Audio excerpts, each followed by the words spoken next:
नमस्कार good morning everyone. आज December 28 तारिख मंगलवार। मु आर्या आजिर गुरुत्वपूर्ण न्यूज गुड़िक आपण मानकु जणाइबी। न्यूज गुड़िक भल लगिले निश्चित भाव गोटे लाइक करी चैनल को सब्सक्राइब करदेवे। तो चलतु आजिर गुरुत्वपूर्ण खबर गुड़िक उपरे नजर पकाइबा।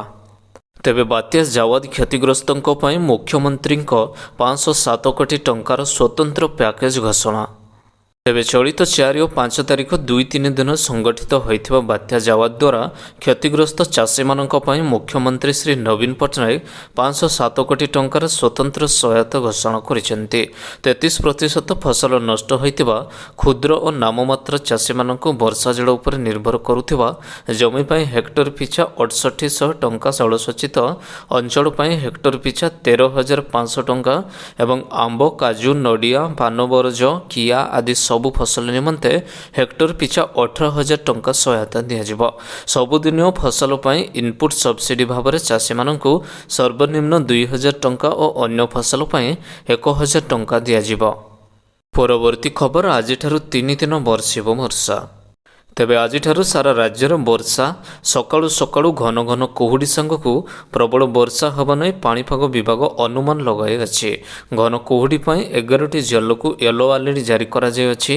ओडिशा को प्रवेश करुथिबा जलीय बाष्पपूर्ण वायु एवं वेस्टर्न डिस्टर्बेंस प्रभाव में आज 3 दिन पर्यंत उत्तर अभ्यंतरण ओडिशा रे वर्षा हबो। सुंदरगढ़ झारसुगुड़ और केन्दुझर सामान्य मध्यम धरणर वर्षा हबार संभावना थिबा बेले आसंता काली एवं 29 तारिख में बढ़ वर्षार परिमाण। राज्यर अन्य स्थान में पखापाखि 60 मिलीमीटर वर्षा हो पारे बोली सतर्क कराइछि पाणीपाग केन्द्र। परवर्ती खबर ओमिक्रॉन मुकाबला पदक्षेप जारी हला नुआ गाइडलाइन। तेबे सारा देश में ओमिक्रॉन को नहीं भय बढ़िबार लगी अछि। यार भीतर केंद्र सरकार राज्यगुड़िक नुआ गाइडलाइन जारी करिसेंती। स्थानीय स्तर में आवश्यकता हिसाब से प्रतिबंधक लागू करिपारिबे बोली सबु केंद्र शासित प्रदेश और राज्य को केंद्र कहिछि। हेल्थ सेक्रेटरी अजय भल्लांक पक्षर जारी करा जायथिबा गाइडलाइन रे कुहा जाय अछि जे राज्य सरकार आवश्यकता हिसाब से नियम स्थिर करंतु। स्थानीय स्तर में जरूरी हेले एही प्रतिबंधक लगाई पारिबे। लोकंक सामूहिक एकत्रीकरण ह्रास हवा दरकार। परवर्ती खबर ओमिक्रॉन मध्य आसिला केन्द्र जानुआरी गाइडलाइन। सबु राज्य को चिठी लिखिला गृह मंत्रालय। तेबे सारा देश में ओमिक्रॉन आतंक मध्य गाइडलाइन जारी करिसेंती केंद्र सरकार। केंद्र गृह मंत्रालय पक्षर सबु राज्य को चिठी लिखा जाय अछि। जनवरी 31 पर्यंत कटकणा पालन करने को निष्पत्ति मध्य निया जाय अछि। स्वास्थ्य विभाग 5टी सूत्री कटकणा को कड़ाकड़ी पालन करने को निर्देश मध्य दिया जाय अछि। प्रति जिला को यूनिट भाव नहीं कंटेनमेंट करिपारिबो प्रशासन। 10% रु अधिक केस आसिले कंटेनमेंट जोन मध्य हबो। 40% कोविड बेड फिलअप हेले निष्पत्ति नव प्रशासन। डाटा एनालिसिस और त्वरित निष्पत्ति को दिया जायछि गुरुत्व। परवर्ती खबर अकाउंट को सीधा 10,000 टंका पठाउछंती केंद्र सरकार। मार्च पूर्व सारंतु एही काम जानंतु योजना विषय संपूर्ण तथ्य। तेबे केंद्र सरकार अनेक जनकल्याणमूलक योजना आरंभ करिसेंती। यार अधीन समाजर विभिन्न वर्ग को समस्त प्रकार सुविधा और आर्थिक सहायता जगाई दिया जाउछि। सेहिपरि केंद्र सरकार प्रधानमंत्री स्वनिधि योजना रही जो योग्य व्यक्ति मानक 10,000 टंका लेखाएं पठाउछंती सरकार। तेबे आसंतु जानिबा ई योजना विषय सविशेष विवरणी। पीएम स्वाधीन योजना अधीन रास्ताघाट विक्रेता को सरकार 10,000 टंका ऋण देउछंती। ए लोन पई कौनसी ग्यारंटी देवाक आवश्यकता नहीं। परवर्ती खबर ओएसएससी रे बाहरिला जूनियर क्लर्कर चाकरी। समस्त ग्रेजुएट को सुवर्ण सुजोग। तेबे Odisha staff selection commission OSSC पक्षर चाकरी आशायी एक भल खबर नियुक्ति सुजोग आसी। ओडिशा सरकार पक्षर जूनियर क्लर्क पदवी एने विज्ञप्ति बाहरी अछि। इच्छुक छात्र छात्री तले दिया जाइथिबा नोटिफिकेशन लिंक को जाई सविशेष तथ्य पाई परिबे। मोट 19टी पदवी खाली थिबा बेले आसंता जनवरी मास 20 तारिख पूर्व आवेदन करने को प्रार्थी को अनुरोध रही अछि। शिक्षागत योग्यता कला विज्ञान वाणिज्य रे +3 पास निहाती आवश्यक रही। एसह कंप्यूटर ज्ञान सह ओडिया भाषा जानिथिबा निहाती दरकार। बयस सीमा 21 रु 32 वर्ष 1/1/2019 सुधा एससीबीसी एसटी एसटी पीडब्ल्यू को पई हेबा निहाती दरकार। आवेदन फीस 200 टंका। एसटी एसटी और पीडब्ल्यूडी को पई छाड़ रही अछि। ପରବର୍ତ୍ତୀ ଖବର କ୍ଲାସରୁମକୁ ମୋବାଇଲ ନେଇପାରିବେ ନାହିଁ ଶିକ୍ଷକ ଶିକ୍ଷୟିତ୍ରୀ।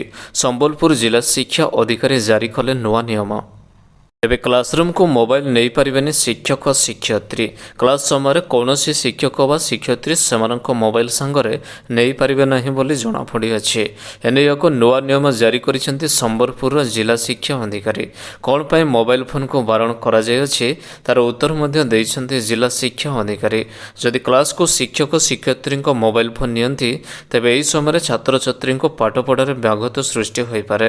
ଫୋନ ରିଙ୍ଗ ହେଲେ ଛାତ୍ରଛାତ୍ରୀଙ୍କ ପାଠପଢ଼ା ପ୍ରଭାବିତ ହୋଇପାରେ। ଏସବୁକୁ ଦୃଷ୍ଟିରେ ରଖି ସମ୍ବଲପୁରର ଜିଲ୍ଲା ଶିକ୍ଷା ଅଧିକାରୀ ଏଭଳି ନିଷ୍ପତ୍ତି ନେଇଛନ୍ତି। ଯଦି କୌଣସି ଶିକ୍ଷକ ଶିକ୍ଷୟିତ୍ରୀ ଏହି ନିୟମର ଉଲ୍ଲଂଘନ କରନ୍ତି ତେବେ ସେମାନଙ୍କ ବିରୋଧରେ କଡ଼ା କାର୍ଯ୍ୟାନୁଷ୍ଠାନ ଗ୍ରହଣ କରାଯିବ। ପରବର୍ତ୍ତୀ ଖବର 19 ବର୍ଷରୁ କମ୍ ଏସିଆ କପ୍ କ୍ରିକେଟ ଆଫଗାନିସ୍ତାନକୁ ହରାଇ ସେମିରେ ପହଞ୍ଚିଲା ଭାରତ।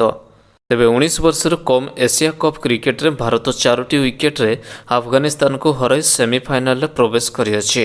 ଫଳରେ ଭାରତ ପାକିସ୍ତାନ ମଧ୍ୟରେ ଫାଇନାଲ ମୁକାବିଲା ନେଇ ଆଶା ଉଜ୍ଜୀବିତ ହୋଇଅଛି। ଆଫଗାନିସ୍ତାନ ପ୍ରଥମେ ବ୍ୟାଟିଂ କରି ଭାରତ ସମ୍ମୁଖରେ 260 ରନର ଟାର୍ଗେଟ ରଖିଥିଲା। ଭାରତ ଏହାକୁ 48.2 ଓଭରରେ 6ଟି ୱିକେଟ ହରାଇ ହାସଲ କରିନେଇଥିଲା। ପରବର୍ତ୍ତୀ ଖବର କଟକ ସହରକୁ ଫେରିଲା କଣ୍ଟେନମେଣ୍ଟ ଜୋନ୍। ତେବେ ଦିନକୁ ଦିନ ଅମିକ୍ରନ୍ ପ୍ରକରଣ ବୃଦ୍ଧି ପାଉଥିବା ବେଳେ ଏବେ କୋଭିଡ୍ ସଂକ୍ରମଣକୁ ନେଇ କଟକ ସହରବାସୀଙ୍କ ପାଇଁ ଚିନ୍ତା ବଢ଼ାଇ ଦେଉଅଛି। ଆଜି କଟକ ସହରକୁ ପୁଣି ଫେରିଅଛି କଣ୍ଟେନମେଣ୍ଟ ଜୋନ୍। ନୂଆ Rauspatna ଗୋପବନ୍ଧୁପୁର Bihar micro containment zone ଘୋଷଣା କରାଯାଇଅଛି।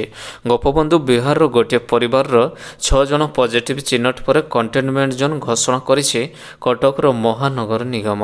ଆଜି କଟକ ଜିଲ୍ଲାରେ 10 ଜଣ କରୋନା ଆକ୍ରାନ୍ତ ଚିହ୍ନଟ ହୋଇଛନ୍ତି। ସେହିପରି ଆଜି କଟକ ଜିଲ୍ଲାରେ 16 ଜଣ କରୋନା ଆକ୍ରାନ୍ତ ସୁସ୍ଥ ହୋଇଥିବା ଜିଲ୍ଲା ପ୍ରଶାସନ ପକ୍ଷରୁ ସୂଚନା ମିଳିଅଛି।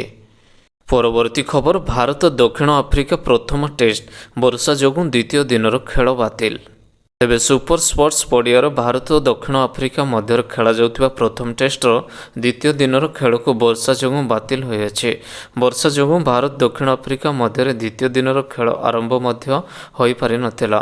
ଲୋକେଶ ରାହୁଲଙ୍କ ଶତକ 122 ଓ ମୟଙ୍କ ଅଗ୍ରୱାଲଙ୍କ ଅର୍ଦ୍ଧଶତକ 60 ଯୋଗୁଁ ଭାରତ ପ୍ରଥମ ଦିନର ଷ୍ଟମ୍ପ ଅପସାରଣ ବେଳକୁ 3 ୱିକେଟ ହରାଇ 272 ରନ୍ କରିଥିଲା। ଦକ୍ଷିଣ ଆଫ୍ରିକା ତରଫରୁ ଦ୍ରୁତ ବୋଲିଂର ଲୁଙ୍ଗି ଏନ୍ଜିଡି ଭାରତ 3ଟି ଯାକ ୱିକେଟ ନେଇଥିଲେ।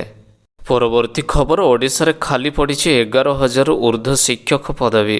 ଶୀଘ୍ର କରନ୍ତୁ ଆବେଦନ। ତେବେ ବେକାର ଯୁବକ ଯୁବତୀଙ୍କ ପାଇଁ ଖୁସି ଖବର ରହିଅଛି। ମାଧ୍ୟମିକ ଶିକ୍ଷା ନିର୍ଦ୍ଦେଶାଳୟ ଡିଏସି ଓଡ଼ିଶା ଶିକ୍ଷା ଆଣିଦେଇଛି ସୁବର୍ଣ୍ଣ ସୁଯୋଗ। ମାଧ୍ୟମିକ ଶିକ୍ଷା ନିର୍ଦ୍ଦେଶାଳୟ ଡିଏସି ଓଡ଼ିଶା ଶିକ୍ଷା 2022 ବିଜ୍ଞପ୍ତି ଜାରି କରିଅଛି। ଓଡ଼ିଶା ଟିଜିଟି ଏବଂ ଅନ୍ୟ ପଦବୀରେ 11,000 ଶିକ୍ଷକ ଭର୍ତ୍ତି ପାଇଁ ବିଜ୍ଞପ୍ତି ପ୍ରକାଶ ପାଇଅଛି। ତେବେ ମାଧ୍ୟମିକ ଶିକ୍ଷା ନିର୍ଦ୍ଦେଶାଳୟ ଡିଏସି ଓଡ଼ିଶା ଶିକ୍ଷା ଅଧୀନରେ ଓଡ଼ିଶାର ଟିଜିଟି ଏବଂ ଅନ୍ୟ ପଦବୀରେ 11,000 ଶିକ୍ଷକ ପଦବୀ ପାଇଁ ବିଜ୍ଞପ୍ତି ପ୍ରକାଶ ପାଇଅଛି। ଯୋଗ୍ୟ ଏବଂ ଆଶାୟୀ ପ୍ରାର୍ଥୀ ମାଧ୍ୟମିକ ଶିକ୍ଷା ନିର୍ଦ୍ଦେଶାଳୟ ଡିଏସି ଓଡ଼ିଶା ଶିକ୍ଷା ୱେବସାଇଟକୁ ଯାଇ ନିଜର ଅନଲାଇନ୍ ଆବେଦନ କରିପାରିବେ। ତେବେ ଅନଲାଇନ୍ ଆବେଦନ କରିବା ପ୍ରକ୍ରିୟା 3 ଜାନୁଆରୀ 2022ରୁ ଆରମ୍ଭ ହୋଇ 31 ଜାନୁଆରୀ 2022ରେ ସମାପ୍ତ ହେବ। ପରବର୍ତ୍ତୀ ଖବର ଆପଣ ସୁନା କିଣିବାକୁ ଚାହୁଁଛନ୍ତି କି? ଜାଣନ୍ତୁ କେତେ ରହିଛି ଦାମ। ଏବେ ଚାଲିଛି ବିବାହର ଋତୁ। ଆପଣ ନିଶ୍ଚୟ ସୁନା କିଣିବାକୁ ଚାହୁଁଥିବେ। ଆଜି ଭାରତୀୟ ବଜାରରେ 22 କ୍ୟାରେଟ୍ ସୁନାର ଦାମ 44,210 ଟଙ୍କା ରହିଥିବା ବେଳେ 24 କ୍ୟାରେଟ୍ ସୁନାର ମୂଲ୍ୟ 10 ଗ୍ରାମ ପ୍ରତି 48,260 ଟଙ୍କା ହୋଇଅଛି। ରାଜଧାନୀ ଭୁବନେଶ୍ୱରରେ 22 କ୍ୟାରେଟ୍ ଓ 24 କ୍ୟାରେଟ୍ ସୁନାର ମୂଲ୍ୟ 10 ଗ୍ରାମ ପ୍ରତି ଯଥାକ୍ରମେ 45,350 ଟଙ୍କା ଓ 49,710 ଟଙ୍କା ହୋଇଅଛି। ପରବର୍ତ୍ତୀ ଖବର କିଶୋରଙ୍କୁ କେବଳ ଦିଆଯିବ କୋଭ୍ୟାକ୍ସିନ୍ ଟିକା। ଜାନୁଆରୀ 1ରୁ ଆରମ୍ଭ ହେବ ଟିକାକରଣ ପାଇଁ ପଞ୍ଜୀକରଣ। ଏବେ କେନ୍ଦ୍ର ସ୍ୱାସ୍ଥ୍ୟ ମନ୍ତ୍ରାଳୟ ପକ୍ଷରୁ କିଶୋର ଟିକାକରଣ ପାଇଁ ନିୟମାବଳୀ ଜାରି କରାଯାଇଅଛି। ଏହି ନିୟମାବଳୀରେ କିଶୋରଙ୍କୁ କେବଳ କୋଭ୍ୟାକ୍ସିନ୍ ଟିକା ଦିଆଯିବ ବୋଲି ଦର୍ଶାଯାଇଅଛି। କିଶୋରଙ୍କ ପାଇଁ ଜାନୁଆରୀ 3ରେ ଟିକାକରଣ ଆରମ୍ଭ ହେବ। କୋଭିଡ୍ ଟିକାକରଣ ପାଇଁ ଜାନୁଆରୀ 1ରୁ କୋୱିନ୍ ଆପ୍ରେ 15ରୁ 18 ବର୍ଷୀୟ କିଶୋରମାନେ ନିଜ ନାମ ପଞ୍ଜୀକରଣ କରିପାରିବେ ବୋଲି ଡାକ୍ତର ଆର୍.ଏସ୍. ଶର୍ମା କହିଛନ୍ତି। କୋଭିଡ୍ ଟିକାକରଣ ପାଇଁ ଛାତ୍ରଛାତ୍ରୀମାନେ ନିଜର ପରିଚୟ ଦେଇ ନାମ ପଞ୍ଜୀକରଣ କରିପାରିବେ। 15ରୁ 18 ବର୍ଷ ବୟସର ବୟସ୍କ କିଶୋରଙ୍କୁ କେବଳ କୋଭ୍ୟାକ୍ସିନ୍ ଦିଆଯିବ। କିଶୋରମାନେ ଟିକାକରଣ କେନ୍ଦ୍ରକୁ ଯାଇ କୋଭିଡ୍ ଟିକା ନେଇପାରିବେ। ଅପରପକ୍ଷରେ ରାଜ୍ୟରେ ସ୍କୁଲ କଲେଜରେ ମଧ୍ୟ କୋଭିଡ୍ ଟିକା ଦିଆଯିବା ପାଇଁ ବ୍ୟବସ୍ଥା କରାଯାଉଅଛି। ପରବର୍ତ୍ତୀ ଖବର ପୁରୀରେ ଖୁବ୍ ଶୀଘ୍ର ହେବ ଗ୍ରୀନଫିଲ୍ଡର ଏୟାରପୋର୍ଟ। ତେବେ ମୁଖ୍ୟମନ୍ତ୍ରୀ ନବୀନ ପଟ୍ଟନାୟକ ପୁରୀକୁ ବିଶ୍ୱସ୍ତରୀୟ ଐତିହ୍ୟ ସହରରେ ପରିଣତ କରିବା ସହ ସର୍ବାଙ୍ଗୀନ ଉନ୍ନତି ପାଇଁ ଦୃଢ଼ ସଂକଳ୍ପବଦ୍ଧ। ଏହି ସୂଚନା ଦେଇଛନ୍ତି ପୁରୀର ସାଂସଦ ପିନାକୀ ମିଶ୍ର। ରାଜ୍ୟ ସରକାରଙ୍କ ଅନୁରୋଧ କ୍ରମେ ଭାରତୀୟ ବିମାନ ବନ୍ଦର ପ୍ରାଧିକରଣ AAIର ଏକ ମିଲ୍ ଡିସିପ୍ଲିନାରୀ ଟିମ୍ ଜୁନ୍ 2021ରେ ପୁରୀ ପରିଦର୍ଶନ କରି ପ୍ରସ୍ତାବିତ ବିମାନ ବନ୍ଦରର ପ୍ରତିଷ୍ଠା ପାଇଁ ରାଜ୍ୟ ସରକାର ଚିହ୍ନଟ କରିଥିବା ସ୍ଥାନର ପ୍ରାରମ୍ଭିକ ଅନୁଧ୍ୟାନ କରିଥିଲେ। ପରବର୍ତ୍ତୀ ଖବର ସିକିମରେ ପ୍ରବଳ ତୁଷାରପାତ ଚାଙ୍ଗୁ ହ୍ରଦରେ ଫସିଛନ୍ତି ଶତାଧିକ ପର୍ଯ୍ୟଟକ।